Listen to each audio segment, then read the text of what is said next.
China menyatakan bahwa pihaknya berhak untuk menggunakan kekuatan atas Taiwan. Hal ini disampaikan oleh Presiden Xi Jinping dalam pernyataannya pada Minggu 16 Oktober. Xi berujar dalam menyelesaikan masalah Taiwan maka harus dilakukan sendiri oleh rakyat Cina.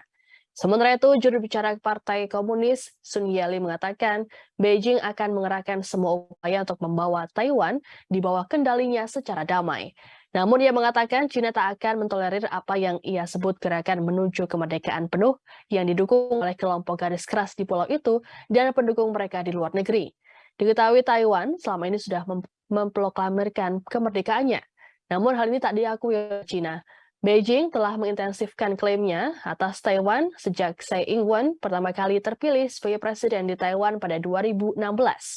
Mengklaim bahwa ia adalah seorang separatis dan menolak untuk terlibat dengannya.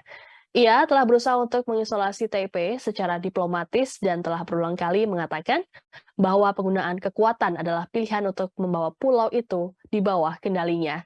China juga semakin menegaskan yurisdiksi atas Selat Taiwan, saluran selebar 180 km yang memisahkan China dari Pulau Taiwan, dengan kapal perang China mengunci perbatasan laut tidak resmi.